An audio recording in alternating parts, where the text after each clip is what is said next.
Ok, sans plus tarder, lelo ba maman balobi to lobela thème moko oyo bouleverser mokili. So comme to ki thème wana mbamo ka komo banga. Abi balobi quelle femme pour ces derniers temps ou dans ces derniers temps. Alléluia.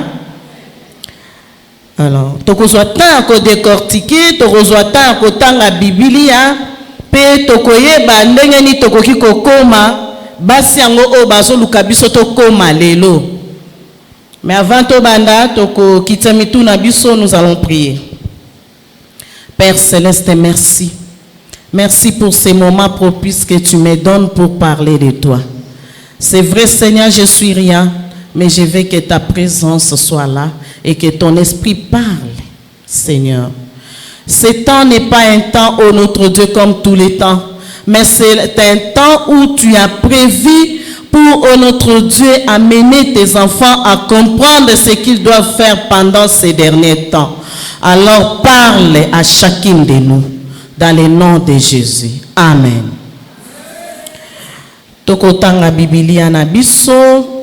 Lelo toko se basé na ba verset belete. Verset na biso oyo tokotanga pendant tout ce temps, ça se trouve dans 2 Timothée. 2 Timothée chapitre 3, dans son verset 1 à 5. Kunande toko solo la masolo ya kitoko oyo nzamba tie na biso pour que tokoka koloba kati na biso kolobela ye na kati ya peuple na ye. Maman Aouti ko présenter ngai. Des fois je me dis j'aime pas que les gens sachent ce que je suis. Pourquoi? Parce que tolingara totamwa na anonymat. Muta découvrir yo kaka soki amoni yo. Alléluia. Mais c'est pas aussi mauvais de connaître la personne qui est en train de vous enseigner la parole de Dieu. Alors, sans plus tarder, nous allons lire la parole de Dieu dans 2 Timothée, chapitre 3, dans son verset 1 à 5. Deuxième épître de Paul, chapitre 3, du verset 1er jusqu'au 5e verset. J'ai la version Louis II, j'ai lu au nom du Seigneur Jésus.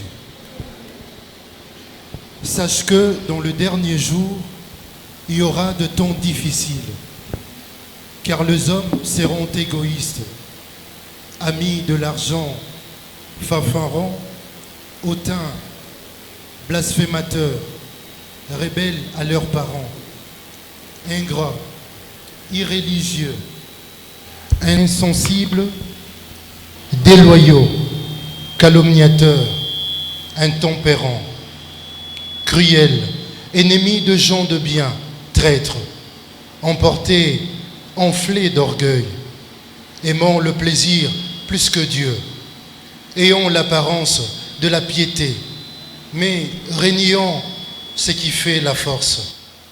Éloigne-toi de ces hommes-là. Amen. Amen. Tokokovanda. Lokola thème na biso ezo concerné basi na ningi toyeba un peu mwasi yango aza nani. Parce que là tolobelaka basi tolingaka to sosola muke nini ezo lakisa biso mwasi.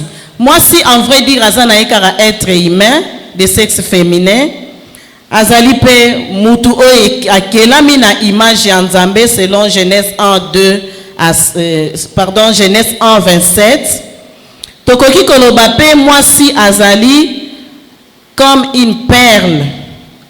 Azali perle de Dieu, un trésor unique ya Nzambe. Azali pe mutu motuya liboso ya Nzambe. Elle a une grande valeur devant Dieu. Mwasi azali pe vis-à-vis. On a sa définition tozozwa na Bible, tozwi pe na ba dictionnaire na biso. On parle de la femme comme vis-à-vis de l'homme. Azali peut être semblable à l'homme. Et elle est aussi semblable à l'homme. Ndenge tolobaka batu bazali mibale bakeseni te me baza lolenge moko. Donc moi si azali lolenge moko na mobali po aza image ya Nzambe, mais la différence c'est que ye azali être féminin, aza être masculin te. Alors comme na thème na biso en dehors ya koyeba mwasi o tozolobela dans ces derniers temps, et sengel na biso pe toyeba ces derniers temps ngo eza nini. Poso tobandi kolobela mwasi awa totali tozoyeba te tozolobela na balolenge nini, tozolobela na point nini, ekosala malamu te to comprendre makambo Nzambe olingela biso te. Alléluia. Yango wana tokoyeba temps de la fin en question eza nini. Ce qui tolobi temps de la fin ou ces derniers temps, eza kaka période moko o ezali ko précéder la venue de Jésus-Christ. Comme on nous explique dans les commentaires, balobi ezali la période précédente des retours de Jésus-Christ. Et à la fin du monde, on parle aussi d'une période qui caractérise les différents signes et événements décrits dans la Bible. Donc, ezali tango oyo ezo ko précéder, c'est-à-dire ezo ko ya liboso, bo excusez nga linga ezaka moi patient. Bo o ezali ko ya liboso ya bozongi ya Yesu na mokili. Alléluia. Alors, balobi période wana ezali caractérisé na bilembo, ezali caractérisé na ba événement, ezali caractérisé na makambo ebele ndenge Bible ezo décrire biso. Alors, cette femme que nous parlons ce soir, azali femme oyo azobika pendant ces derniers temps, les temps de la fin. Alors, ce soir, qu'est-ce que nous voulons dire? Ce soir, tolingi tolobela mwasi yango wana oyo azali kobika na tango ya suka. Pour les totangi lecture na biso, nous avons constaté que dans kati ya lecture wana ezana deux personnages oyo ezali rénumérés na kati. Ezali Paul na Timothée. Alléluia. Paul azolendisa Timothée. J'aime Paul beaucoup parce qu'azaki un vrai leader. Leadership na ye ezaki très fort. Azaki kotika bandimo yazaki ko gagner te. Il était tout le temps pembeni na bango pona kolendisa bango, kolakisa bango nini esengeli basala parce que mikolango ezokoma. Alléluia. Alors Paul dit à Timothée tout ce que nous venons de lire là, alobi na ye, tout ce qui est les choses qui vont caractériser les périodes oyo biso tozali. L'air azoye bise bongo c'était pour les prévenir. Paul n'était pas un païen, mais azaki mwana ya Nzambe parce que l'air yazote ya ba Timothée azalaki déjà assez alendisami na maloba ndesiko abandi kokeluka ba disciples pour Christ. Ndenge Bible zoloba, allez faites de toutes les nations les disciples. Alors Paul en a fait plusieurs. Parmi tant d'autres, nous avons Timothée. Akeko lendisa Timothée po a remarquaki na milliers ya ba chrétiens bazaki wana na milliers ya Timothée nzinga na ye y avait bato bazaki kobika na kati ya hypocrisie. Alléluia. Bazaki kobika na kati ya hypocrisie. Donc bazoloba tozaba na Nzambe mais na kati na bango bazo bika bomo ya mabe. Paul dit à Timothée, avant l'arrivée de Jésus-Christ, les mondes seront dans le bouleversement. Ils traverseront des moments difficiles. Bako traverser des moments difficiles. Et azo yebisa Timothée po Timothée yeba lolenge ni nesengeli akumba bomoi na ye. Ndenge baso biso ce soir à travers de cette lecture. Soki toko mitia na place à Timothée, nde toko yeba qu'est-ce que Paul veut de nous? qu'est-ce que Jésus-Christ alingi pour na biso. Alléluia, ba maman. Ba maman bozaka na bakaye na babik, ça aide beaucoup. Un rozo yoka moi eloko moi simbio noté. Les rekoma na ndako ozwi temps. Alléluia. Kozalaka o azo yoka te azo tala te. Ne m'admirez pas. Je m'efface devant vous parce que le Seigneur qui m'a envoyé ici est en train de parler na bino. Donc azo loba na bino na ngai na kati. Parce que nga pe na mutu lokola bino. Alléluia. Alors, lokola ba période yango kozala ya pasi. Pour avant Yesoya, toko traverser ba moment difficile. Et Paul lokola azaki déjà averti. À Monipe, na milieu à Timothée, il y a des problèmes déjà. Bato bazo batosa ba Christo, bazo bika na kati ya égoïsme. Égoïsme, boyebi égoïsme ezanini. Égoïsme ezaka mutu oyo azali ko centrer makambo nyonso ya bomoy. Ezali bota, ezali nini kake pa na ye moko. Alingi nyonso ezakaka ya ye. Ba pesa mbongo. Bapesa ye bilamba, bapesa ye nyonso me. Donc azomona mutu musu na côté te. Musala ngai kaka. Eloko boy ngai kaka. Donc les autres n'ont pas d'utilité. Kaka yende aza utile yango alingi nyonso ezala ya ye. Alors azosa makam na intérêt moko ezali personnel. Ben intérêt personnel. Je pense na kati na biso ezape na bat babika abongo. Tozotanga na oya Timothée, toloba na oya Timothée ya biso, toloba ona suka. Alléluia. Alors, alobi lisusu bazali na bolingo ya mbongo. Est-ce mbongo eza mabe? Mbongo yana mabe te. Mais soki okomi na bolingo ya mbongo koleka Nzambe, nde sika ekomaka mabe. Parce qu'on commence à point que ça n'importe quoi pour avoir de l'argent. Or, mbongo ezo servir biso na kolia, komela, kolata, kotang sabana, kosa monsa na kati netonga, kosa na makambo ebele. Mais ce qui est commis par excès, au comment lukango na bandenga mabe, en ce moment-là le Seigneur n'aime pas. Yango azo ebisa Timothée, Paul azo ebisa Timothée keba. Et si koza bat bakomi na bolingo ambongo ebele. Andeo ambongo batenge biso eza 19 to supporter ka atoye bango nyonso. Balobi azali fanfaron, bat bakomi ba fanfaron. Ba fanfaron eza banani. Bato bazalo lendo, ba vantar. Azana ngoto azomi kumisa. Na sanango. D'ailleurs eza yo, eza ngo ya biso nyonso te. Alléluia. Ba vantar. Bazoko mimona likolo ya batu nyonso. Do pona bango mutu aza na se na bango, do mutu aza na se na bango, me bango baza likolo ba vantar wana. O bozo yeba wana. Et puis bazoko mimona kwa bazali extraordinaire. Liboso abatu. Basa makamoko ya likolo makamoko ya ndenge na bango kaka baso monaka bango nde balongaka soki asali test faut ya 100% baninga musuba échoué moi balolendo d'ailleurs na panzaki bango lelo na yoki ona préfet mora yaki kolanda pe formation na biso abia obilo pambati formation moto olande sika na zalaki abia obilo pambati ngai na buka bango. Na tuneka ngai papa yona nani.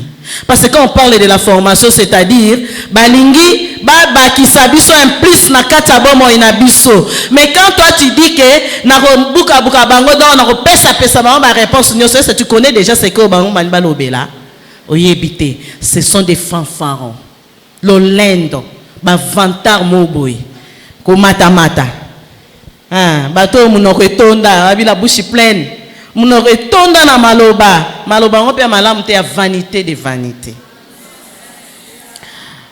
Tokei balobi na ces derniers temps na batango oyo ya suka batu bakozala hautain arrogant ba hautain wana ezala ngala lokwa ba vanta lokwa ba fanfaron batu moko balingi kaka bamata bazaka lokola bato ba niveau likolo trop lolendo wana arrogant koloba makambo ebele na mnorayen bato bayebaka yo lobaka na ndako na famille na kati na église bayebaka yo nde oyo boloba yo lobaka nde makambo ezalaki na bakretien ya ntango wana ntango Paul azoyebisa Timote biloko wana monti lelo mpe ezalaka nango nani esila te ata ado susu na ye eza nini lere azosala makambo na ye wana alingi bato nyonso batika attention epa na ye bato nyonso bayeba mama Lili aza wana mama Solange aza wana te biso bana Nzambe tokozala bongo te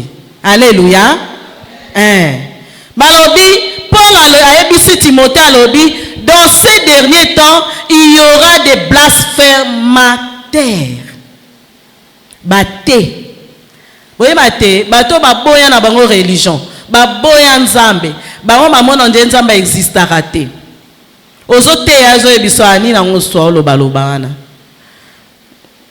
avant na continuer na pesa bino na exemple mokolo moko tokei na mama pasteur o tosaka na bango kosala évangélisation biso tokotaka ti na banganda ya diamba banganda ya ba masango ya makasi wana tobanga na biso bana te toloba likambo te Nzambe okitisa liboko ne lichete ezwanga te mais c'est na pesa ye oyo ya motuya pour comprendre que sika za eza mabe tokei totei moi mbali moi samona biso na nganda na bango asi bango ba mero papa banga keloko te ba mero atozo boya na Nzambe ngo soki azaka lolenge ni soki azaka ndeni mais ba mero banga kate ormo ba okotaka ato tindi mupepe baza kuna te ngana lobi bon gloire à Dieu parce que il nous reconnaît que toza bato to banga na biso mipepe wana te po leo yozo tindela ngango Nzambe azolongola ngombo na zona nga pona yoka na ngango te na langwa na nga pe yango te mais ça c'est message ça nini eleka bato wana balinga Nzambe te batelemela Nzambe batelemela malobo ozoloba Jésus ngo kutazala est-ce que Jésus ngo existaka est-ce que mengana otoyebi azali alors Paul ayebisi lisusu alobi na tango wana batu bakokoma ba rebelle nasi biso pe to vivre la rébellion batu bakokoma ba rebelle bana surtout bako banda lisusu kotosa baboti te bakotosa ba membre ya société te batosa kutu na ba soda te oya biso ya turu de la rébellion ezali na kati ya ba Kristo parce que Paul parle à un chrétien azana milliers ya ba Kristo mususu mais o bazobika la rébellion bazobika makambo mabe en dehors de la rébellion bakozala ba ingrat l'ingratitude mutate yo liloba Nzambe alaki sonzela Nzambe lobi obaluko komo finga ye yango kolemba te musala ngo banda tikaka te c'est ça musala Nzambe sikoto otika ondeni pour la raison d'être ici dans ce monde c'est lui yenda memi biso a yenda lingi tozala a sikoto kanga minoko loba kombo na ete bomoni yango malamu est-ce que ça a raison? Donc l'ingratitude est en atinate envers même ba oyo ba contribuer pour l'épanouissement na ye azaka kengra na tangi sio lobi asalani ni ponanga c'est tout basi mobala chona ndako lobi oyebise yango asalela anga nini parce que yo zwi musala okomozo ambongo okomomona epamba asalela kanga nini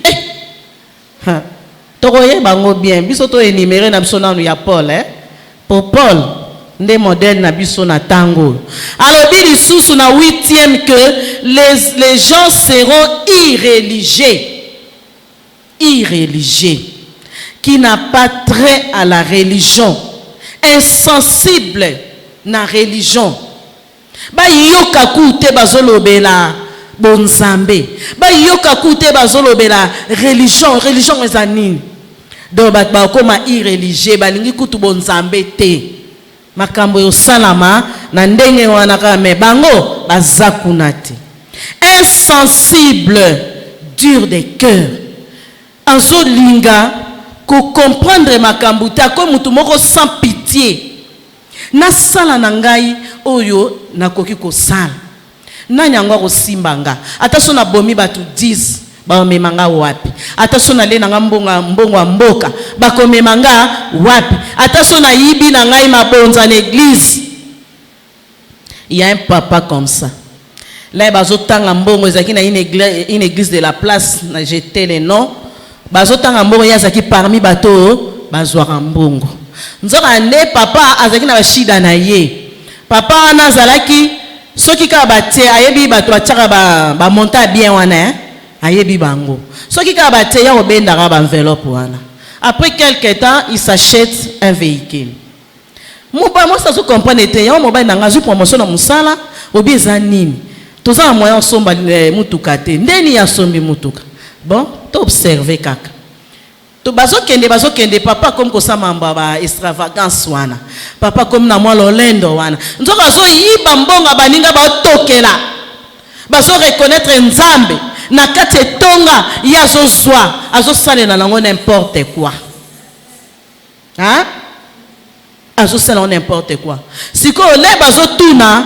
azo lingolo bate akomisi motema makasi azo lingolo bate azo lingondima te akomi sans pitié ni nango eza nini ngana kozwa sumbongo te il faut karabo sipsonenga nzambe pe le roi azaka nzambe baninga bakoti mabondeli nzambe lobi na otinda nazo lakisa kande ba sera protocole bazalaka papa kendaka na mallette le ba otanga mbongo protocole mo patema kine na kwazo yeba nete qu'est-ce qui se passe ma remarqué que papa bendi 3 enveloppes à côté si na mallette akangi leba sisotanga azongisi pe mbongo abimi akei ndake ndeko yebisa pasteur tana makambu na moni. C'est ce jour-là que bah découvrant qu'il y a un voleur dans l'église. Azoyiba. Ce qu'on yiba parce que comme c'est mutema makasa comme il kanda grossier sans pitié. Il n'éprouve plus oh babenga la sensation. Azanangote. Akomikara mutu abongo dépourvu de l'affection, akomikara mutu ya lolenge wana. Et ces gens-là, tolobanini na Romains 1:31, tolobani pona bato yo, ce sont les gens oyo bazaka na bazaka batu moko bakufa na bango déjà kala. Do bazo ya kaka kocha des ordres na kati l'église. Pona obebisa makambu ya église. Totanga na Romains bandeko. Totangina Romains. Romains chapitre 1 dans son verset 31. 31 lobby de loyauté, d'affection, naturellement miséricorde. Ces gens-là, bakomara lo lenge wana. Baza batu moko baza sous loyauté. Bakom batu moko lo lenge na bango kaka, ils réagissent ndenge balingi. Or, ceux qui totali déloyaux, ils ont l'acsabiso que azana manque ya loyauté wana. Aza loyauté. Manque ya loyauté. Azo boya même la paix. Kimia. Il ne pardonne même pas ces gens-là. À cette époque-là. Et ces derniers temps. Là, Paul Azayekoloba, ngana Azayeko mituna nga bidon, ces derniers temps, bandaka nango, et bandaka.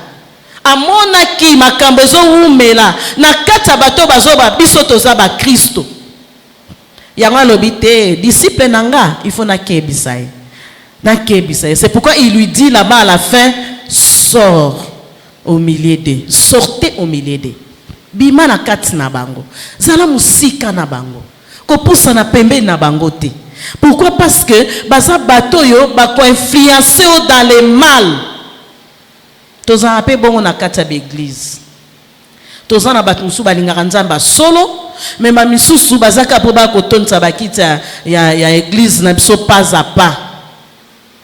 Église ya munene eza ya batu minene boyebi yango bomi beta na maboko so boyeba rango. Église à batu minene, devant Dieu vous êtes grand. Ne regarde pas ce que tu es. Ne regarde pas ce que tu éprouves comme problème. Sois loyal. Alobi lisusu, on peut aller dans 11. Bakozala ba calomniateur. Ba calomniateur, nous sommes encore critiquer. Nous sommes bango ko inventer ba makambo. Nous sommes bango ko sa ko lukela batu ba bloko mo lokuta. Ko kosela batu makambo. Yo salaki boye. Nzo mutonga saki ne lote. Malinga ka bebisa réputation na ye. Bato abongo baza na église. Baza na église. Popo la koko sabiso te. Baza na bango pena na église. Ba osamusa na ba bata lokuta. Bato ba inventaka ba problème.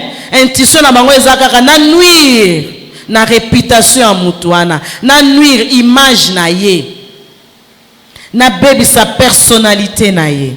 So bozo koma, toza na Proverbe 18, 8, Proverbe 26, 22 et 1 Pierre 3, 10. Proverbe 18, 8, Proverbe 26, 22, 1 Pierre 3, 10. Et so dobelapso sur les calomniateurs. Bato baninga ko critiquer baninga. Alors, il y a des intempérants. Intempérant et lingolo banini. Batmo bazana bango modéré. Batmo bazana ba sans maîtrise de soi. So ba bete ba lobi ye pa zongi siboy. O tchenga pe na sanini na tche. Batmo ba supportera baninga te. Ils ne sont pas prêts ya ko accepter l'autre ndenga zali. Malamu na sala kaka ndenga sali. Lokola finga nga pe na ko finga. Lokola a cholinga nga pe na ochola. Abeti nga mbata nga pe na ko zongisa mbata. Bata lolenge wana tozana bango na église. Na kitisi na nu Bible kuna nga pe na sa na vengeance. Balobi na dernier temps bat bakoma criel. Bako faire souffrir baninga. Bako zala batu moko babanda ko lukela baninga liwa. Bako zana ba caractère moko ya cruauté insupportable. Tozo monango. Tozo monango na bana na biso. Tozo monango na ba quartier na biso. Tozo monango na ba famille. Mwana komi na ye makambo kaka ya mabe. Mwana komi ko lukaka ko sana makambo epesaka pasi. Tam soso ke kota manyongo yo parent futa. Akomi na brutalité. Olobi boye ya ye. Osali boye ya zongisi. Toutes ces histoires nous les vivons. Tozo bikango na banda kuna biso, na ba famille, na ba quartier. Mo bozo banga kutu na approcher mutu wana azoko agir bolobi akoya ko finga ngai yo. Mais Paul n'a pas eu peur de le dire. Paul a fait son travail. Batu bakoko ma ba ennemi des autres personnes baza batu malamu. Les autres gens de bien. Akoko ennemi ne pas ni asala aka bolam. Po ni asala aka malam. Po na nini ye kaka batanga ka ye. Po na nini eloko nyonso balobaka référence mama Lili. Po na nini. Donc aza nemit ya bato basala bolam. Mama Solange alobi mama Lili pardon yaka to sala musala nzambe. Po na nini ka fa benga mama Lili. Po na nini na amona ingate na kati église toze belé ya solo te toze belé mais ya mona ingate amoni kaka mama Lili. Donc olingi na yo bato bazo sala bolam te Tite 1:8 Psaume 15:4 et Psaume 19:9. Les gens qui détestent les autres. Ozo détester maninga, ozo linga bango, ozo ko s'opposer na nyoso bango bazo sala. C'est ce que Paul a découvert. C'est pourquoi zoko prévenir. ndeko na biso que dans ces derniers temps il y aura ça. Alobi batu bazo sala ba makambo ya mabe mais bazo balola ngo na forme moko ya malamu. Pourquoi? Parce que ils sont ennemis de l'autre. Tika na pakola ma mafuta nelo alingo salo mabe ma pakola ngo mafuta. La yoro mona bobi maman alinganga. Papa opa linganga makasi hein. Mais non derrière ça il y a quelque chose. Il y a un agenda caché. Oya bomba oyozo yebate. Na tango wana bato comme ba traître, ils profitent de quelquefois de la trahison. Je vais trahir maman parce que je veux que pasteur me donne ça. Je vais trahir ma soeur parce que je ne veux pas que ses parents découvrent qu'elle est une bonne fille. Je vais trahir mon directeur parce que je veux que ngai na zwa place na ye. La trahison, ça va caractériser dans ces derniers temps. La femme deviendra aussi une femme traîtresse parce que tout le monde a un tokantaka mibali mena basi surtout basi bangonde mtu bazana makamwana ki traître mingi hein bongote bazali ebele alléluia hein bazali emporté ba oba kozala emporté ba oba kozala imprudent. C'est lui qui garde quelque chose jusqu'à sa mort. Et ngolo banini nazane loko moko sala nga pasi na motema tamsu noko viola kingai cousin asaki boye yaya asala kinga boye mena bomba na kati ya motema na ngai jusqu'à ma mort na koti nango na nkunda. Ce sont ces gens-là emportés. Comment yoko bomba likamalolenge wana? Viens. Bandeko, ngana ingaki na sibira ona mwana nga misato. Aza juriste lelo. Elle est maintenant assistante na IPEN. Auto si saka ne oyo mais ba retenir et assistante parce qu'elle a fait des distinctions. Cette fille a voulu être violée par Nan. Cousin ya papa na ye. Ba maman toko ma place ango. Oyebi que so kozo bondela, Dieu peut t'ouvrir des yeux à fungolio matoi à laki sur ce qui se passe dans ta maison. C'était na année 2022, non 2021. Na outi na tozaki na retraite parce que dans chaque mois de mars on prend du temps de retraite à l'église. Na ebisi nzambe. Je constate comme s'il y a quelque chose ozo linge sama na ndaku na ngai. Mais na ningo fungola ngai misu na mona. Ce que relaxa ngai te montre à mon mari, c'est ton serviteur. Mais na saki na préjugé mon côté, na kanisa na kiepe mabete parce que il était à Kisangani, azaki kuna l'air assisi licence na ye, baye awa po asala master en économie au campus. Avant de pas na ngai la tozana lemba awa. Asilisi master naye akeko la anglais na Kali. Alors pendant cette période qu'il faisait anglais, nzokande le garçon a été déjà na ba science occulte que son père professeur à Kisangani les avait initiés.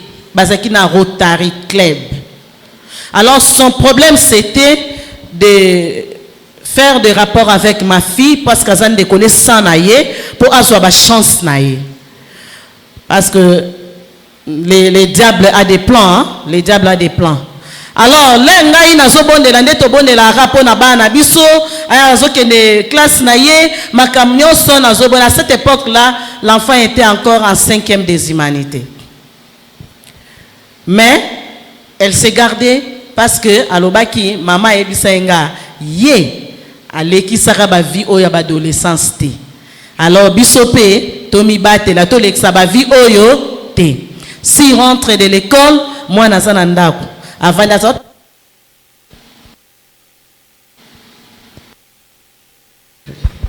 Azaï kotanga ana lycée Mpiko mais biso wana to komi déjà na monga fula. Quand elle vient de l'école, malamoko akoti na ndako se reposer muke asalo akokai ko sala abandi kotanga. Alors ce jour-là, c'était le deuxième jour de notre retraite. Nalali, j'étais en train de prier pour la famille. Nazo prier pour ndako. Matanga mbula moko ezako beta. Moi na uti classe aye, sa sœur était déjà na école na ye kuna zo sama ramener la razaki na 6e. Alors ye atikalaki ye moko aye kozonga. Bandeko mwana koti na ndako. Les enfants ont l'habitude so baza bango moko pantalon na nzoto. Alléluia. Mwana tikaki ye moko aza na chambre na biso. Aboyi ko ke na chambre na banga koti na chambre na biso. L'imprudence a kangi clété, a tindi qui porte. Mais le cousin a fait de son mieux pour entrer dans ma chambre. Sur mon lit, il a voulu violer ma fille. Nzambara l'a raté, son père était en train de venir. Mon mari n'aime pas Polambula, hein? Mais ce jour-là, c'est Dieu qui avait voulu Polambula. Alléluia. Amemaye, yepazoya. Akomi na couloir, okika nie. Portandaku, polele. Salon, polele. Alors, à côté de ce que l'on a niaou. Na ebite so makanisini na zaki na mutema na yebite. À côté de l'on a niaou. Afungola la porte boye. Akuti mwana zo bundana, azo bete makolo. Il est déjà ça kitisi coupé. Excusez-moi les papas qui sont là. A kitisi déjà coupé. Donc, son problème c'était à Katakaka. Directement, son grand frère entre. Et toi, chez moi. Na minute, à Bengika, la police, ça a été pas un numéro. Va récupérer un an. À 18 mois, à Kena, mon collègue. Rien, l'autre salité. Ok. Zonga kuna. Yé, à Mémien, na souciat. Na souciat, là, combien na le roi, abana pe ba bomba raté. Il m'appelle, maman, tonton Blaise a voulu me... Ah, ngabili kambute na bondeli na après na ebisi ba collègue abi j'arrive. Na kei, na kena na violence te, na kena ko bundise te, na kena ka na yebisaye tel que tu es ici. Dès que tu sors, rentre à Kisangani ou bien va na bandeko mususu. S'il faut t'aider, on va les faire de loin. Alléluia. Kaka ndenga lo na souciat, ti le lot. Ma fille vient de terminer à connaître na makamangote. Les lois assistantes. Et c'est na prière. Bonne laka. Batalo lenge wana bakolongwa na bandaku na biso. Batalo lenge wana bakoza sukati na biso te. Bonne laka pona mabota. Enflé d'orgueil. Siko yo orgueil on sa ilana. Loko to sto lobela ki on kuna na ba hotel na ba blasmater wana. Blasphamateur wana toko les kango enflé d'orgueil, l'élévation en dignité et commission l'olendo le quoi ngai na banoma kinga na ordonnance présidentielle libota mobima fo bazana makona ngai. Qui t'a dit? Moi j'ai une ordonnance céleste. Celui qui m'a nommé n'est pas comme celui qui t'a nommé. Alors pourquoi nous avons makona yo? Parce que si j'ai dit Dieu, j'ai besoin de ça, il va me donner. Il va ça puis melangai. Pour yondo une ordonnance présidentielle. Ah non non. Donc laissons cet orgueil, ça n'a rien à faire avec les enfants de Dieu. Pendant cette période-là, avant-dernier, les gens seront ceux qui vont aimer les plaisirs plus que Dieu. Kolinga ba plaisir que les kanzambe. Makambo ebele hein. Na plaisir entre mona masanga. Les sexe. Toujours mona makambo ebele mbongo, ambiance. Chaque week-end, faut tokenda ba sens wana. Il faut tokenda ko lia moi liboke wana. Il faut ce n'est pas mauvais. Écoutez-moi bien. Allez se distraire, d'ailleurs c'est recommandé. Mais na façon nini oyozo salir. Po eko mama B eza na façon nini. Oko linga plaisir oya nde nini. Lingo za ata na église obinaka na yo.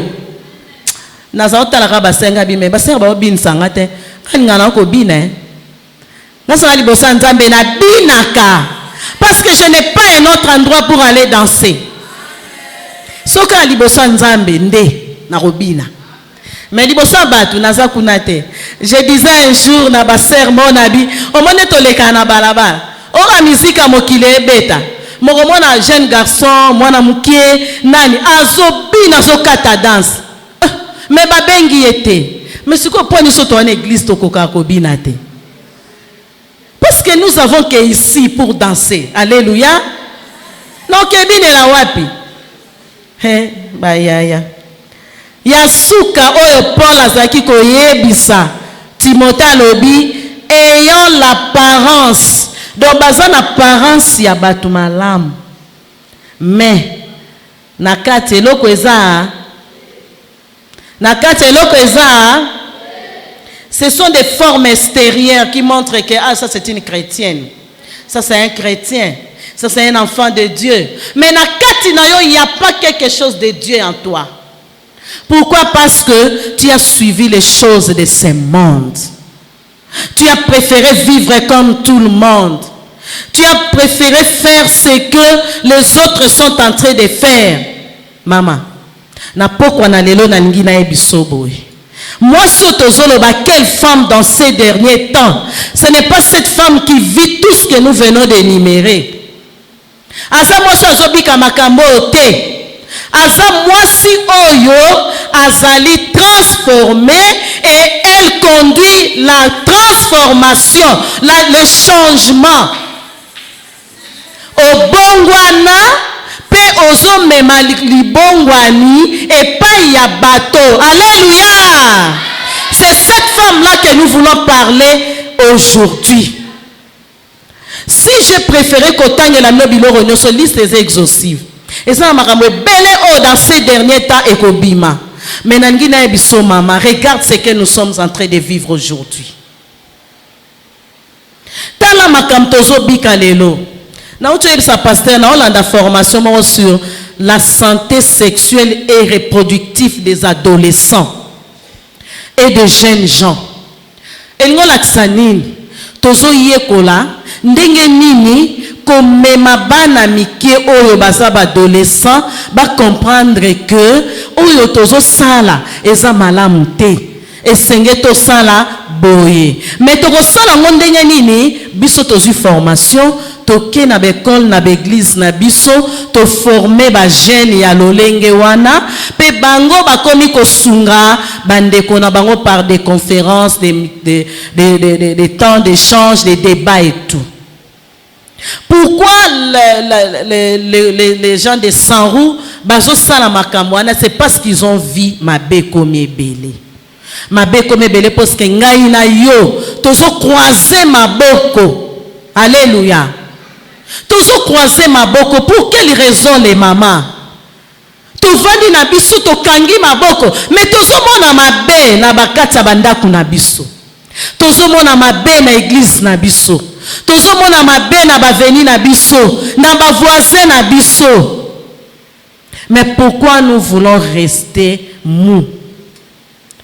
Tozo tikala munoko to kangi kimia tozo tala. Non, ce n'est pas cette femme-là. Aujourd'hui, nous aussi, nous voulons parler de cette femme.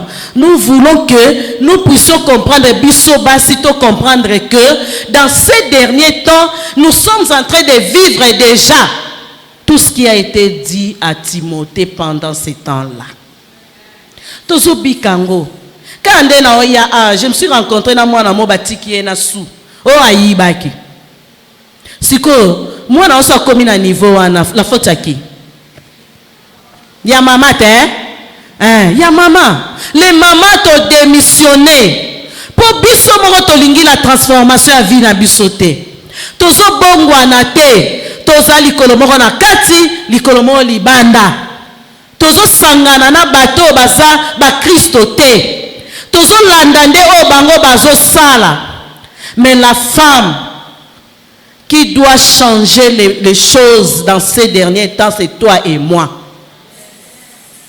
Ngai na yo tozo démissionner. Pourquoi? Moi na osala mabe abandi déjà vi wana ke bimaka na mibali yo pozo tal tam supposo ebise pesanga oyene lote siko yo linga ke swango wapi tuna ye oyene lokote onga kia kezwango wapi toza na ba jeune gens na ndako est-ce que tosi to solo na bango na oetali makambo yango wana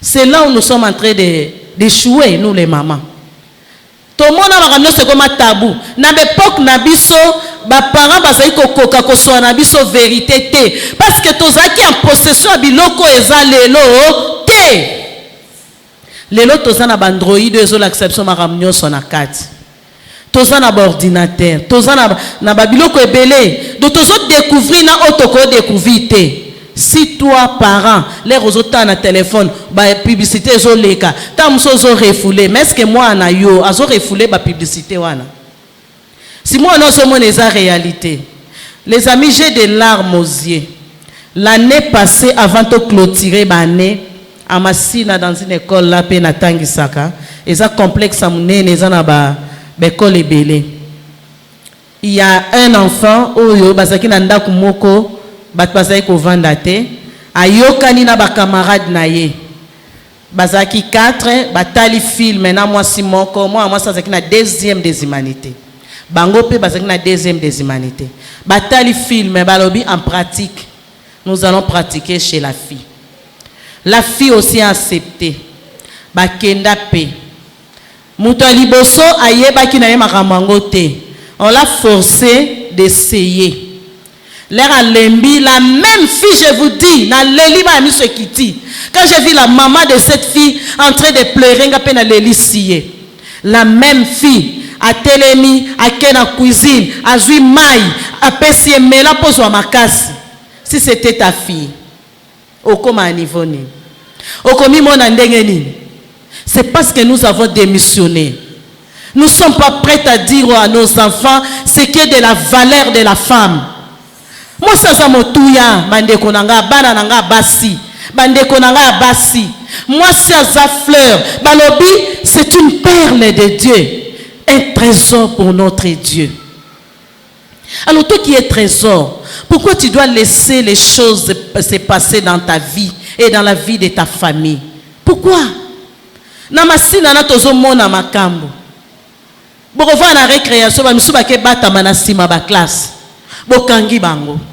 Donc les enfants sont devenus ceux qui ndengeni to comprendre te. Tout ça parce qu'ils sont à la portée des choses que oyo biso na ba période na biso ezalaka te. Alors biso ba mama tellement nous disons que biso to bongwana toza basi ya motuya esengeli to sa musala na bandaku na biso. Conscientiser nos enfants, parler avec nos enfants. Kozalate, oh yo na moyo so yebi basi na moyo so yebi mibali te. Benga mwana bo solo la. So mona ndako esimba te. Boke betata tourna ba supermarché. Ba supermarché ça peut na besika ba vanda kate. Bo fandi bo solo na mwana bozo lia, ozo c'est tant que maman, tant que papa na ba jeune garçon parce que maman ko so na mwasi, papa pa ko so na mwa mbali. En tant que boye, au moni, makambo zakaboye. Ce sont des histoires qui sont innées. Tobo tamaranango. Ces désirs-là, m'konazaro partager on a moi nanga mobile. Abi maman, c'est pourquoi les gens t'appellent hein? Ngabi en quoi? Parce que tu parles. Ngabi oui, je dois parler. Parce que je suis averti. Nazali, cette femme-là qui a connu la transformation et je dois conduire cette transformation dans la vie de ceux que je vois à Zabongote. Alléluia. Ce que nous avons reçu de Dieu, nous allons amener où? Quand on dit allez faire de toutes les nations les disciples, seulement les pasteurs. Ah. Mais c'est tout le monde, non? Nangana yo. Allez faire de toutes les nations les disciples. Quand tu envoies un enfant à l'église, bien. Et quand moi dans ce zonga, Otunie, maman, papa, bateya ki onini. Hein? C'est déjà aux commissaires responsables. Il dit que son a landi bien té. Un a ozonga na ozana question. Alléluia. Yango wana biso basi. Otozo benga ma basio ba bongwana. Nous devons jouer notre rôle dans nos maisons. Le rôle de kobongo lisaba oyo pe bazanzinga nzinga na biso. Kobongo li sabato yo baso bika na bandaku na biso. Prendre le temps de prier pour nos enfants. Et totangi atomoni quelque part balobi bana bakokoma banani ba rebelle. Aujourd'hui nous avons beaucoup des enfants rebelles parce que yo maman olekisa kitango. Obaki azana mwana muke so na yebi seba makambo oyo makambo ngo ezaka na ba âge mais lelo na bana 9 ans na bana 10 ans bakomi na bango melo. Et puis système on a sabino akosanga na bato ebele na mutu moko et comme fréquent. C'est vraiment fréquent. Basa na ba terme na kangaku ba terme ngote. Basa na ba terme ebele balobaka ta musu yozo comprendre te basa ba beti yango mo boye ba bimi ba kei yozo yebate. Pourquoi? Parce que tu es distraite. OK na côté que ça ma bête. Ozo lukela bana nini bola mutin. Mais est-ce que tu prépares vraiment ton temps malam? Au planifie à Kango malam. J'aime Néhémie. Néhémie ayoki sango. Yabande konaye. Asaline. Nayoki. Malgré que je suis resté dans la désolation en train de pleurer. Mais il a ajouté jeûner et prier. Namoni bana bazotambola mabe. Pourquoi je dois rester seulement en train de pleurer? Oh malchancité, et ça n'a malchancité. Et ça distraction. Et si tu pries pour ces enfants-là, même dans ton quartier là, dans le pango yozo vendre, ozo mona no mabe, mon salanko, jou mona na ko bunga nzela, okozaka mutaliboso ke panza sango wana ya mabe. Oh, tu avais le temps pour empêcher cet enfant. Alléluia. Tozaka na biso na temps. Pour nga il faut la planifier. Néhémie a planifié son temps. A luki nzambe, l'air a yoki sango, a bondeli, a gêné, après a luki faveur, ya roi. J'aime Néhémie. A lobaki directement te. Mais son attitude avait montré au roi que Mouto a un problème. Ta prière là que tu fais là, devant la personne à côté solution il y a prière wana à comprendre à komona na misu à koloba ya solo mwana nga oyo azana problème et à ko intervenir. Pourquoi? Parce que tu t'es préparé. Et quand il a planifié ça, le quoi ça qui na une chanson du roi a memelakaye masanga abiloko nae alobaki musala na otikate na saini na kena kopesa roi nini mais na kopesa roi moni abi attitude ya moi mbalo eza lokola ezalaka te aza ne sengote pona nini roi tuniye qu'est-ce qui ne va pas et il n'a pas trouvé grâce, il a trouvé non tina ndenga kende ko reconstruire la muraille qui était tombée en ruine. Et quelque part là j'aime encore ce qu'il a fait. Koto ya simbi et bundeli, koto yo matériel, ya ko continuer nini construction. Quand tu vas vendre là, quand tu vas au travail, est-ce que sangisaka awa loko na osamusala? Mais kuna na sefona prière, bana matika ba mona ndakuti. Il faut na soutenir bana. Il faut na bonde la kapona bana. Il suffit pas seulement de parler, mais il faut aussi prier pour eux. Oza mama lolenge nini? Comment on kokobonde la pona bana ote? Tu sais seulement demander à Dieu plutôt, donne-moi l'argent, donne-moi ceci. Mais oyebi kotia bato yo baza héritage na yo te.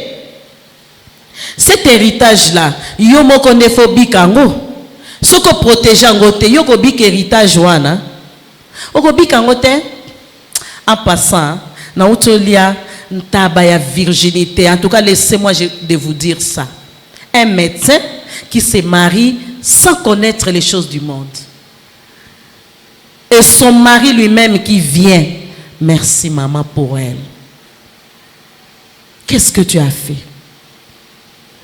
Elle n'était pas spéciale. Elle était comme toutes les filles, non? Bah, sentiment peine en d'autres, ezalite, hein? Mais elle a accepté de rester comme ça. Bilo kantia zaki na bato bazao tuka ete. Oh bazao sale ba vansa bazalaki te.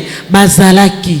Le temps que tu prends avec les enfants ozo solo na bango et ko lendisa kondima na bango bako banga eloko moko te oyo koki koyela bango.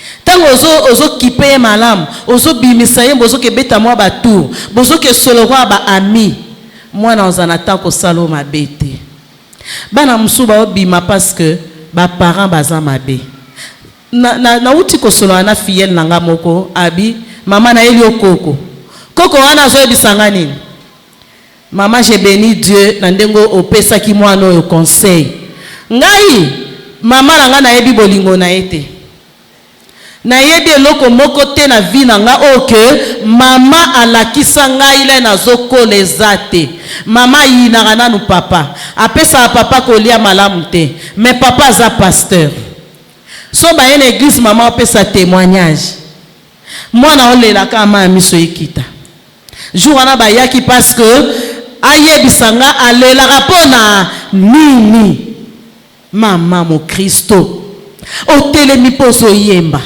otelemi po ozosala protocole otelemi na ope Nzambe na ngai mais ce qui est dans ta maison là ozokoma te ozobongisa te mwana siko akomolela pona ni mama opesa témoignage abo est-ce que yazaka bongo na ndako mwana azoloba azalaka bongo te mwana azana ba traumatisme esalaka ye pona mama e ba mama e toza esa biso pasi me bongo lisa biso parce que toza na droit ya ko transformer ceux qui sont tout autour de nous dans notre environnement dans nos maisons. Le long de tolo bandenge Paul ayebisaki Timothée ezaki na église ezaki na kati ya ba Kristo.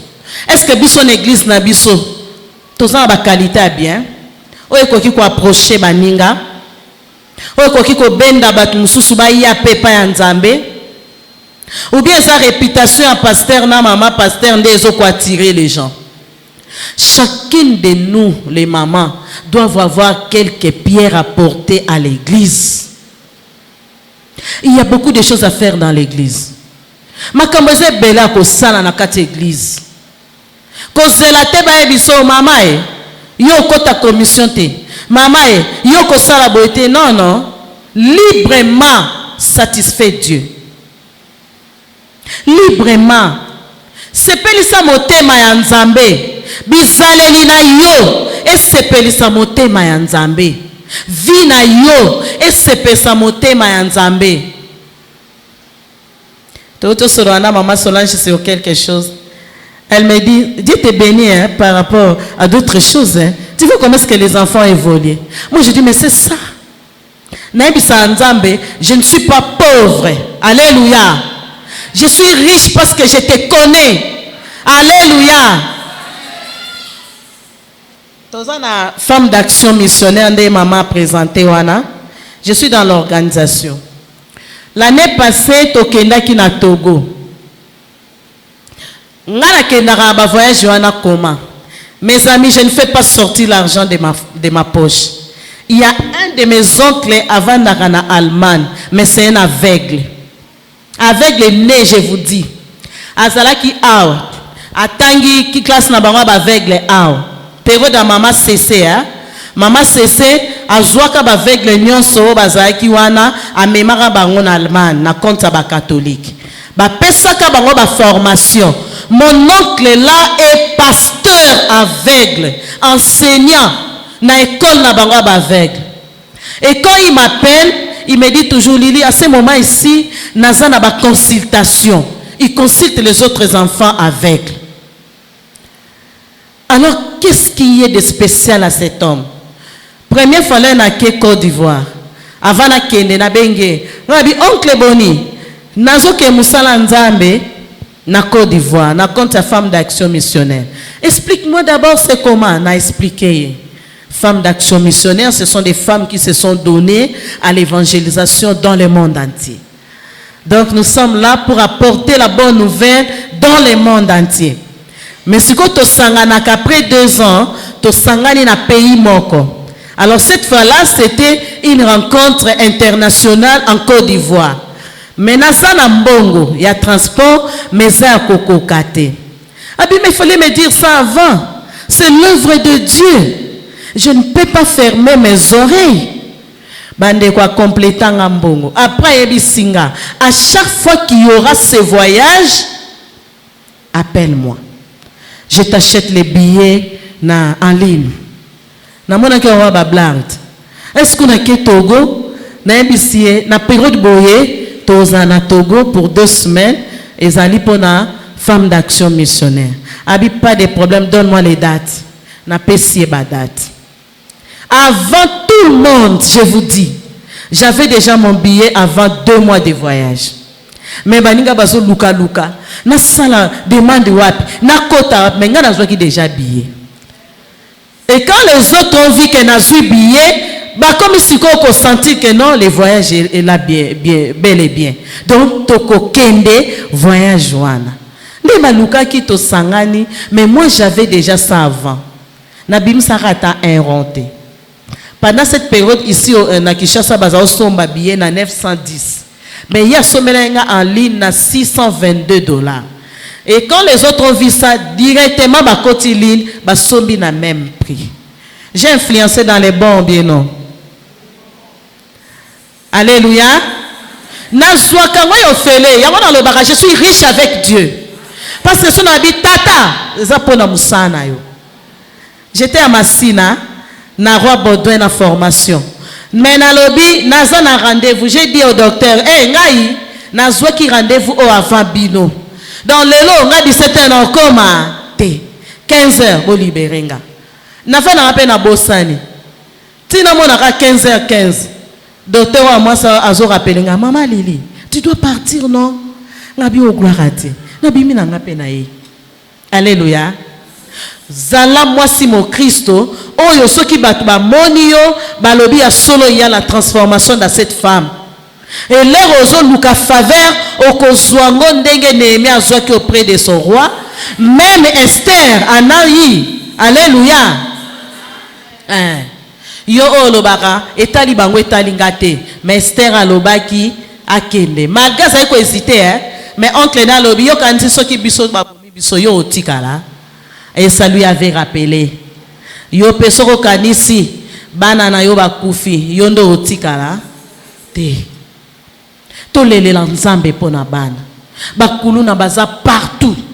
Bana na bazanga na benga bango mwana kuluna te. Na benga bango bana ya batu. Parce que il y a un esprit où il koti et détruire. Mwana zana ndaku azuli azomela bandapo mwana iboy koma kana mama mobo yakima. Ama non ça n'importe quoi. J'ai prié pour un professeur à l'université Moroya Place. Banane nyonso à part l'aîné, c'est une fille. Azana nous moi malam. Les autres, bango nyonso bakoti na kikununa. Papa le la nuit et jour. Mungomso na senga bivier, ole la poani. Mais va chercher Dieu non, va parler avec Dieu. Azande konabiso ya ngambo wana. Siko bango makamno so mamona ngo kaka et que les kanzamba osana. Mais bayebite que le temps que toi tu prends pour tes enfants, Dieu sera là. Dieu sera là.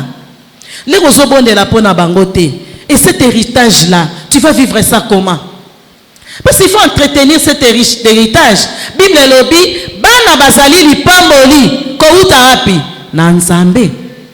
Si ko le yozo ko entretenir lipamboli angote, okolia okomela okomi mpaka moboye okomi na yoko la na nzela kokeko senga parce que tu n'as pas protégé l'héritage que Dieu t'a accordé. Tu n'étais pas prudente. Donc le contraire de tout ce que nous venons de lire, Paul a dit à Timothée, yangwane sengeli biso basi to zala. Non à la cruauté, je vais aimer les gens. Non à la mauvaise yambongote. Nako doser na kozala modeste nako tonga tonga batute nako finga finga te nako yina te nako lukela mabete nako sala nde ya malamu Parce que Dieu m'appelle à être intègre. Alléluia. Mais il faut être intègre, ma maman. Intégrité à moi si ezape motuya koleka. Ce que vous intègrez au banga nzambe, aujourd'hui à la présence en nzambe, tu ne seras pas déçu dans ta vie. La fois passée, on avait retraite des mères en prière. Les mamans en train de pleurer. Otini moi en apoto, hein? Moi en accueilli. Azui classe à bandi ko sala silisi. Mais bon aliate. Oreska mbo ekendara. Akuta na prophète moi en Lille parce que yo prépara qui est bien te. Prophète na ebisi e maman no alinga pote. Famille na ba linga kaote. Pesanga numéro ya compte na yo. Aveuglé. Azul numéro à compte à Pessi. L'enfant fait 3 ans en Europe. Moi, mbali wana za soki togolais soki munani. Atine la katika raya zuaka kambonga zo futa ndaku. Mais oh ya ko sale les ate. Azaki datai na ya bien moi na komi nzete. Bandeko ya kenda na bango kuna bango mocholai. Ba cousine maman baza kuna na papa bazo kipe mwana te babi soki boyete mwana na osanini akokufa papa na pas a pasteur ba kenda na maman kolanda mwana ba yeba qu'est-ce qui se passe ba découvrir makamwana le ba ke sur place ba bloquer sur compte mais mwana na soki kaka retrouver numéro ya mutuana contact ezongi mbongo ekomokende. Na minute na osamno aza dans un hôpital psychiatrique parce que comme ça la dépression mentale tozonga na Kishasa aboyi tozo boko la bana na bandako papa avait une femme plutôt na ba période wana mama kufi atiki ye na mwana mama wana zui mwana abokoli lokwa mwana ya liboso. Mais l'air a eu bala, moi ça y est vérité, à trahir. Abi ce n'est pas son fils. Oh maman ce qu'on comment confesser, mais fallait na yebi sabana. Leba yebi si mwana n'a pas ça nini dépression mentale. Pourquoi? Parce que la belle-sœur l'a dit, l'air yozo poussa na côte à côte na yana, yo kanta za yana solo, et bon soki a sali o mabe. Et sali mwana trouble. Moi, pourquoi tu me dis ça? Mais c'est parce qu'il n'est pas ton frère. Il dit, mais maman ne m'a pas dit ça. Mais c'est parce que ta maman aussi ne t'aime pas. C'est la réponse à bongo. Maman, to bonde la pona bana. To linga bana na biso. Baza fierté na biso. Baza sengo na biso. Ezala oyo yo zana ye. Ezala ya ndeko na yo. Ezala ya nani. Ce sont tes enfants, ils ont droit à prière na yo. Tu as ce devoir de le faire. Tu as ce devoir. Ce que vous salangote yondo zo mema bango na mabe. Ce que vous salangote nzamba ko tangela yo mabe na yo. C'est-à-dire yom tozo komisa bano nyonso bata mobulu. Bana bakomi ko zo bazemi précocement parce qu'elle n'a pas été enseignée. Nani ebiso ke soko ebisi mwana bakalikila ka règle boye eza lisu mute ozotinda eta ke ko sala moyebisi ye mama oza mwasi un jour okoko koma boye mais soko moni eloko yebaka lobi nango osoko obongisi te osani okozwa zemi mais yo sala ngo te oza na papa ke sala ngo mwasi solola na mwasi papa ebinenga swana mwana mbali kolingate makambo etali yo nini droit oyo zana ngo devoir oyo zana na mwana yo oketikela ngo mutu mususu te mama luka elongi ya nzambe sambelaka salelaka nzambe na bosolo motema na mobimba pesa na nzambe sans ce moment là que tu vas conduire un changement ce qui l'église au moment etambola te fukama. So au moins les gens koti fukama parce qu'aujourd'hui nous avons des faux prophètes, des faux serviteurs de Dieu. Et n'a pas faux membres. Oh basomi benga biso ba Christo pour la yebisango Timothée. Ça ba hypocrite. bato baosala makambo lokuta bazopesa elongi ya koyeba nzoka eloko te. Bazopesa elongi ya koyeba nzoka eloko te. Baza na forme ya ba religieux. Bazolinga religion nzoka eloko te, c'est superficiel. Pona nini ozosala bongo? Dolongwa ndako noka po ya l'exatan awa. Olongwa ndako noka po ya ko déranger baninga mususu. Viens pour aider, pour la croissance de l'église, que ce soit à niveau numérique comme à niveau ni. Parce que ça a mis balé, kokola ya bato ebele, na kokola ya nini? Hein? Bozo ebate, ya molimo. Donc il faut église ça na bato yo, bakoli na molimo, pe ba ye ebele. C'est-à-dire ba o bazo ya wana bazala ba envoyer te. Bazala bato nzamba azotinda. Et azotinda bango pour la transformation de son église. Baya ko conduire un changement et non baya ko kotisa église na makambo ya mabe. Les filles qui sont là, j'ai vu des jeunes filles ici. Maman, mutakosa ote sozo église c'est la meilleure des choses, c'est un bon choix. Oko regretter te.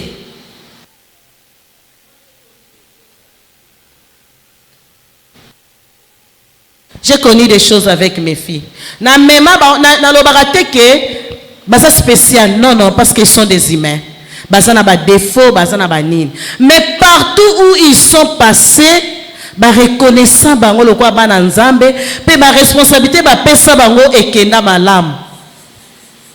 Les médecins on a utotangi la bino atangi na IPC. Aumônière de sa promotion depuis préparatoire tina D4. Et tout ce qu'elle faisait là, ce sont ses amis. So ba ye prière na na, ndeba komo yebiso maman. Donne-nous aussi ce que tu as donné à Rebecca. Hein? Ngabi ngate nzambe, boyebisa nzambe. Donnez-nous ce que tu as donné aussi à celle-là. Oh mususuana, intercesseuse dans son église. Hein? So à côté prière. On a eu un couteau zate na mtolatia ba on a nzelo zate. Tu as cause réponse. Et puis ils te disent quand vous dites que aujourd'hui il n'y a pas l'argent pour les transports. Vous croyez que nous on est dans la joie? C'est pourquoi on entre dans la prière pour ça. Donc sur yebisie nan ba frère comme prêter. C'est ça l'expérience de connaître Dieu. Bana ba côté lo prière aux oyebate. Au moins boy papa suis marché. Basa nini mbonge bimi bafuti nini ba frère académique. Tes enfants là peuvent t'aider à devenir une grande personnalité de ce pays. Alléluia. Parce que les yo sont sensibles pour na bango pe ba kozala sensible pour na yo. Ozozo ngandaku, ozo un peu fatigué là. Qu'est-ce qui s'est passé encore là où tu étais? Hein? Ba tuno. Kune siko sa hakini l'équipe ozozo lembi. So ici l'embouteillage. Ah, l'embouteillage c'est devenu la monnaie dans ces pays. Et silibaseki. Mais ce lobby nazoka bien te. Ba yebiso assis-toi. On va prier. Parce que toi tu sors chaque jour. Si tu tombes malade ici à 17h là-bas l'église, qui sera là? Alléluia. J'ai bénéficié de la prière des enfants. Ma famille en a bénéficié. Tozo sa mariage à moi. Papa et Lili. Mais ces derniers temps, il n'y a pas assez de moyens. Moi, je suis là. Je papa, yo lingi mwana afande la psa nanda kwa sisi classes. Asa bando kende pe musala. Siku yo lingi afande la psa nanda. Ah, to buka mabolongo. Cette fille a eu la grâce de se marier. Je parlais avec maman Solange. Elle a eu la grâce de se marier avec des dons à batoyo to chaka elikate. J'ai une sœur aux États-Unis. Mais ma sœur là, c'est ma demi-sœur. Ma sœur là, na senga kelote. Na kiparakutu maramna baote, ba imsanga, ya lila sabonga. Nga yesi ba na bonga te menazana muto asabonga. Alléluia. Mais ce jour-là, elle m'a dit, on a za koko ya bembo, mon père, hein? Papa Sakoufa, tout ça na maman. On a za koko ya bembo. Si on a combat ba bembo. Pourquoi na sala action te? Maman, to somba voile te, ba voile non salataki. Bilama non salataki. Eza na civi, na coutumier na nini, c'est ma sœur là. Et puis baza solo la ba omi balé. Passe comme ça. Kende camarade na moi na maison, na tindaki, na salaki boy. Tiesi laki. Les autres tournent, maman, ça vient d'où? Mais c'est Tantine Ogui, non? Waouh! Elle a quand même eu la conscience.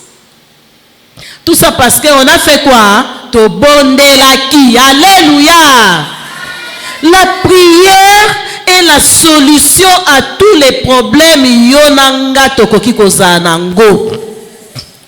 Quand ça l'a raté devant des problèmes, tu te donnes à te lamenter. Ozo kende ko se lamenter, ozo beta lisolo na mutu nyonso, qui te dit que bato na nyonso ba pour yo. Bango nyonso ba na posa ko bonde la pona yo. Hein? Pasteur a bisa biso bongo. Te. Des fois, tu prends le temps d'abord seul. So moni yo moko ko kite, approche la personne que tu as confiance. Alléluia ba maman. Approche la personne que tu as confiance. J'aime notre papa. Je l'ai connu avant qu'il n'aille en église. Avant Petoye Bana maman Solange. Ma fille aînée venait avec sa belle-sœur ici à la prière. Je sais, hein? Tu viens d'où? J'étais chez notre pasteur. Je dis, waouh, c'est qui encore? C'est le pasteur Zouditi. Moi, je dis des sangomalam. Ouais, ça, c'est un bon serviteur de Dieu. Là, je te permets d'aller. Alléluia. Parce que, même si je ne venais pas dans son église, mais si je ne l'avais pas connu, parce que moi, il faut que je sais que ça bien. Et si que ça m'a bien encore permettre de parce que j'ai besoin de cet enfant-là. Nana posa croissance spirituelle na ye. Nana posa évolution na ye, développement na ye. Elle doit influencer. Il doit influencer les autres personnes tout autour de lui. Mais ceux qui n'a même na nyoka nyoka ensemble. Moi dans ce que classe oyebi ba camarade na été. Ba o ba yaka na ndako po yebi bango te. Kaka o ake pas camarade mais camarade nango azawapi. Hein? Camarade Nangwazanani, famille na bango ezandenge nini? Comment je peux laisser mes enfants bakende kotoyer batu oyo ngai mama na yebite? Jamais de la vie. Alléluia ba maman. Je ne suis pas trop dire avec les enfants mais je suis droit avec les enfants. Papa, maman, son yebiete okokende te. Mon garçon a connu kokuma mutuka en dehors yanda kuna biso. Jour na mona ki azokumba biso na mutuka na tuni tu as pris ça. Mais chez les deux wana camarade ne bande école primaire. To yebi famille bazana lemba les tos enfants na lemba. Nde na ba ki gloire à Dieu. Mais son na yeba ki te ba qu'est-ce que c'est linga otia na mututi. Na ba mo no na ngwa ke baby sela ngai. Na ngwa ke bong sela ngai. Na ngwa ke sa yela ngai boy. Alléluia. J'ai dit aux enfants, na koli na ba camarades, mais pas des camarades attachés. Pourquoi? Parce que j'évitais qu'on soana, j'évitais qu'on fingana, qu'on tongana. Et la plupart de mes amis, bazaïba amibali. Des fois, tu obéis na bango bali. Mais bazaï koka ko approcher ngate ba ebisanga ba bêtise. To benga ngo ba bêtise, hein? Bazaï koka ko lo bango te. Tozo tambola na bango, tozo beta bale na bango, mais moi je suis une fille. Et je me contente d'être avec eux que d'aller parler avec les filles. Ma fille pour n'engagez bonjour, bonjour. Bonjour Yaya, bonjour Leki, bonjour Esili. Mais les jeunes gens, il y a niveau nanga, il y a âge nanga, et ça qui peut tomber ta balle ensemble. Au moins papa dit ça, laissez là. Parce que papa alobaki soki na mona ki na mabe azako filenga hein? De temps en temps soto kebeta bale to yoko zonga il faut yeba e bandaki ndenge nini e kendaki ndenge nini. Alléluia. Mais il a remarqué que je n'étais pas comme toutes les filles. Là, vraiment, je suis trop fière de mon père. Je suis trop fière de l'éducation que j'ai réussi. Parce que j'ai respecté les normes. Nazana ba défaut nanga. Nazana pena bilo mso eko sepeli sauter. Alléluia. Mais j'ai appris à faire le bien et à éviter d'être avant le mariage là-bas. Alléluia. Alléluia. Bah maman, c'est possible même avec les enfants d'aujourd'hui. Ceux qui ont une initiative de le faire, c'est-à-dire de protéger l'enfant, de sécuriser l'enfant, de parler avec l'enfant. Ah, les femmes des valeurs. Quand je marche, on doit sentir que je suis une femme des valeurs. Alléluia. Na période wana nazaki nanga mwana muke nazai mo Kristo te, je pouvais faire des culottes ya mikuse na banga mune naza ngote. Mais aujourd'hui je ne peux plus le faire. Alléluia. Depuis que j'ai connu Christ na 5e des humanités na kokasu kotika makolo libanda te. Et si je mets mes robes ezaka milai, so na che jipe ezaka mulai. Et ceux qui na otambola, j'ai peur que mamona makolo nanga na kati. Alléluia. Est-ce que nos enfants d'aujourd'hui sont prêts à devenir comme ça? N'habite koko ma branamiste, pour baïsa abisso, ce sont des branamistes qui t'a menti. Au bon Afrique de l'Ouest, ils sont la catholique, ils sont la protestant, ils sont la nan, bazaka na baroba banzamba la minene. Hein? Minene milai. Vous croyez que bazana beauté te? Bana beauté, hein? Pour ma peine mbinga basi, hein? Bana basa kitoko. Mais ils ont horreur de laisser leur corps dehors. Les filles, nous autres on a biso et sengele batam.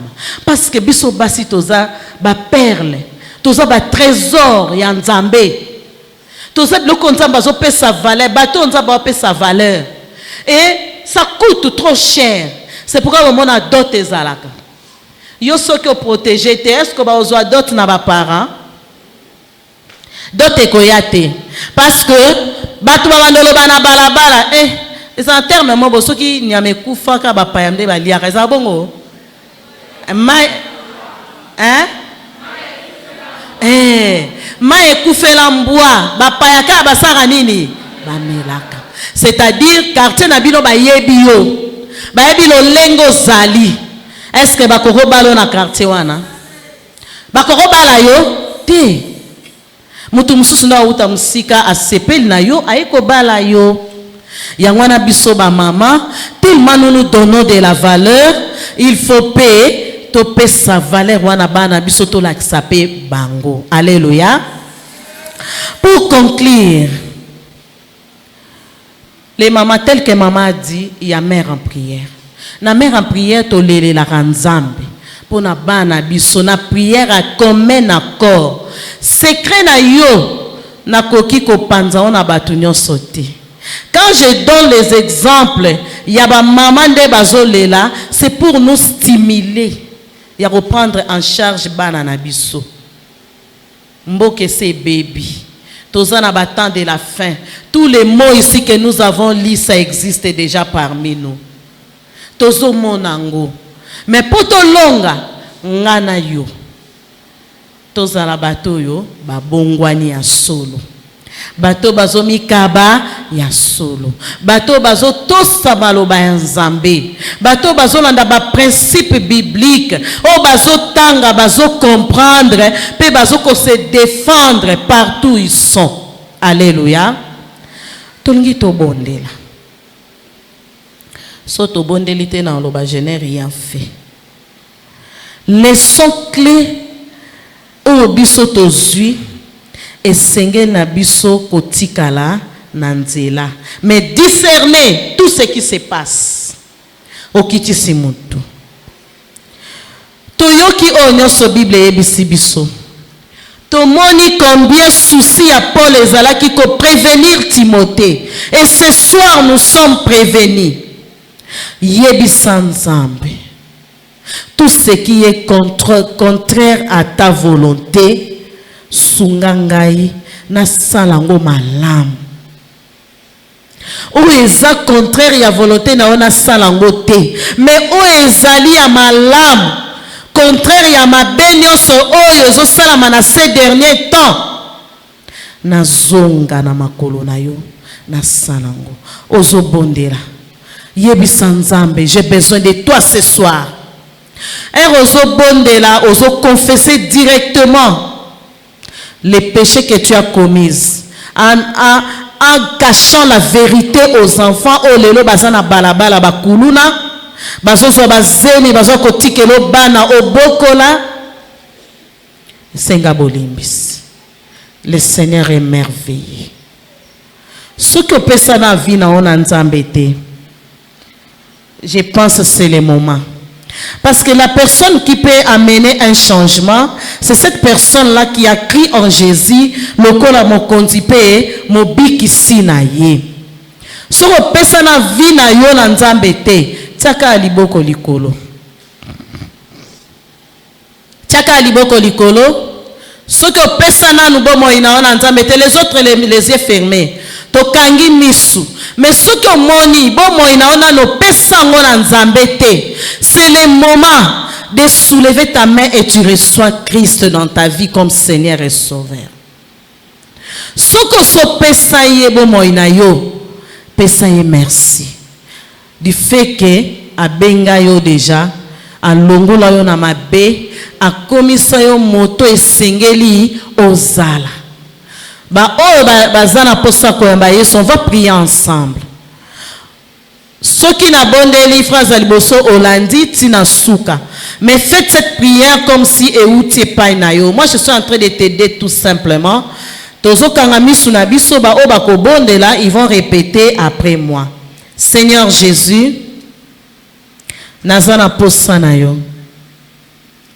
Merci. Lolengo ozwingai na kati na potopoto pe obimisi ngai okomisi ngai mwana na yo. Merci po na mabe na ngai o nasalaki pe po na bolimbisi ya mabe na ngai. Merci po na pardon. Komisa ngai moto oyo lingi ete nazala. Nous allons prier totelemi. Ba o ba prier nanga, gloire à Dieu, que Dieu vous bénisse. Vous allez donner vos noms au pasteur ou bien à la maman pour que ça la suivi. Tozo bon de la siko pour nos familles. J'ai que 5 minutes pour la prière. Oko bon de la pona libota na yo. Sokoza moi na prie pour toi-même et prie pour ta famille. Bon de la pona ba parents na yo. Sokoza maman, papa, bon de la pona bana. Même ya ba voisin na yo. Telemela oyo nyonso to eza ya bonzambe te. Na kati ya quartier na yo. Oyo zo tourner ba bongo ya bana. Oyo zo bebisa bana. Oyo zo mema bana na mabunga. Résiste sur cela. Au nom de Jésus tozo bondela. Au nom de Jésus de Nazareth. Na yeko tika bana na ona maboko na yo. Nzambe merci pour le beli biso na poko na lelo. Merci pour memi biso to comprendre qui tu es. O memi biso to comprendre ce que nous devons faire pour que makambo nyonso yo tokosala esepelisa motema na yo. Yahweh. Toza banani. Pour te expérimenter le boko na yo te na yekolele la yo pour na mabota o eza représenté na kati ya salle o Yahweh lobi la femme dans ces derniers temps doit être une femme transformée. Elle doit, oh mon Dieu mon roi, accompagner le chrétien, accompagner les enfants. Elle doit conduire un changement. Je veux que le changement puisse régner dans la vie de toute personne qui a mis ses pieds en ces lieux. Les changements soient palpables. Les changements puissent se transformer, bouleverser le monde dans lequel nous vivons. Au nom de Jésus de Nazareth. Au nom de Jésus-Christ de Nazareth. Tu es Dieu, tu resteras Dieu à jamais. Oui, ozobonde la pona bano basi ba baby. Ozobisa Nzambe. Longola ba diamba na mnoko bana biso. Tia bango degu ya makambo mabe, ya bosoto. Ba yeba ko se purifier. Ozobonde la pona bana. Au nom de Jésus de Nazareth. Oui, Seigneur. Totelemeli molimo nyonso. O eza ya yote. O ezo mema bana na nzela ya ba chanvre. Na nzela ya ba la gene. Ya ba lo pipi. Ya ba lo lenge nyonso ya ba drogue. Oyo bana bazo mela. O nzambe. O sanzambe. O kotikala nzambe. Na nzela ya mabala ya gutime. Na longoli bana na yo. Na nzela, oh mon Dieu, mon roi. Ya ba vie ya mabe. Ya ba mariage précoce. Ya ba grossesse précoce. Ya ba avortement. Na longoli yango na nzela ya bana na yo. Bana nyonso bakoma ki déjà na vie wana. Nzambe récupérer bango. Au nom de Jésus de Nazareth. Récupérer bango. Au nom de Jésus. Na mabota na biso. Récupère ses enfants. Na ba quartier na biso. Récupérer bana o. Na l'église na biso. Récupérer bana o. Tolingi komona un changement. Un changement. Un changement. Un changement durable. Un changement durable. Au nom de Jésus. Seigneur, tu es merveilleux. Merci Seigneur pour tout ce que tu as fait. Merci Seigneur pour la transformation des cœurs de maman. Merci Seigneur parce que toutes les mamans représentant un cellier vont conduire un changement tout autour d'elles. Merci Seigneur parce que les mamans vont prendre l'initiative de faire part au Dieu à leurs enfants de toutes les réalités de ce monde. Oh merci Seigneur parce que les parents de ces lieux, oh Seigneur, vont prendre en charge leurs enfants. Ils vont donner la meilleure information à ces enfants. Au nom de Jésus-Christ de Nazareth. Merci pour les pasteurs. Merci pour la maman. Merci oh Dieu pour toute l'équipe dirigeante de cette église. Merci parce que tu vas continuer à les utiliser afin que le monde de cette église soit ce monde-là, oh Dieu, qui vont conduire les changements parce que tu es Dieu. Merci parce que tu restes fidèle. Au nom de Jésus. Merveilleux Dieu. Alléluia. Amen. Que Dieu soit béni.